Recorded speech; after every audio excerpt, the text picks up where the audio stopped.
Less. With that down, let's get to our first email of the day. And our first email today comes to us from Optimus Ed, who writes, "Hello, fellow film fans.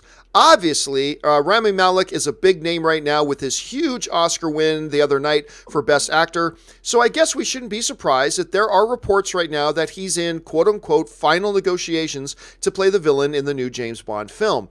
I know this may or may not happen. So my question is, if true, do you think he could make a good Bond baddie?"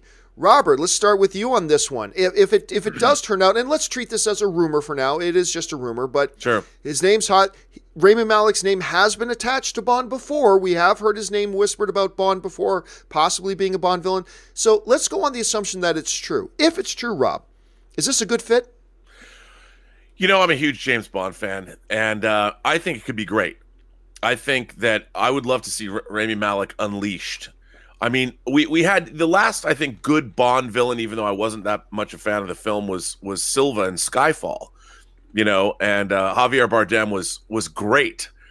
And he was a great, flamboyant, dangerous, very amusing and wildly entertaining Bond villain. And I think Rami Malek could do the same kind of a thing.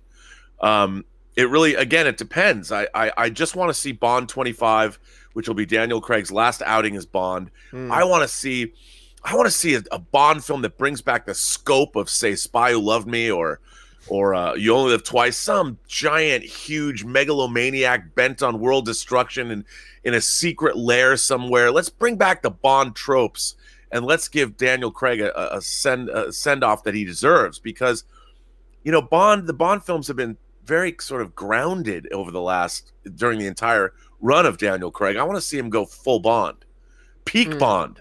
And Rami Malek could do that.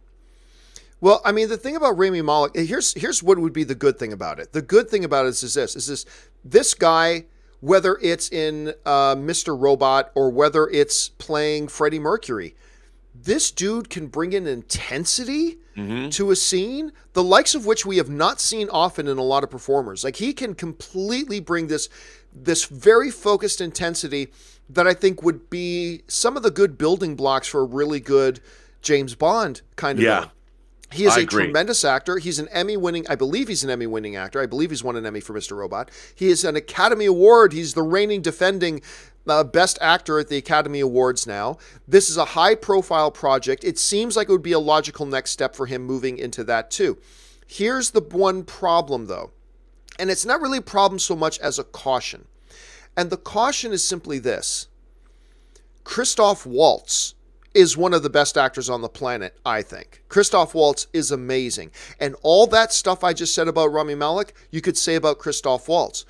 But it gets neutered if you don't have a script with a well-written out villain. Like, don't get me wrong, I didn't think Christoph Waltz or the Blofeld character was bad in Spectre, but it was lukewarm, let's say. The whole movie.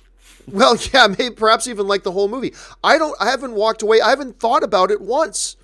I haven't thought about the character once. So it's cool. You can go ahead and get a Rami Malek to be in a movie like this, and that's great.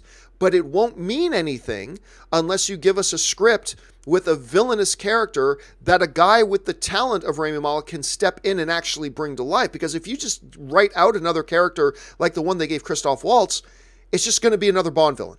You know what I mean? Right. And it won't really count. Now, even if that's true, would you rather have Malek in the movie or not in the movie? Well, clearly you'd want to have him in. Is the idea of having Rami Malek in this movie a good idea or a bad idea? Clearly it's a good idea, but let's not get ahead of ourselves because he ain't the one that's going to write the dialogue. So. Right.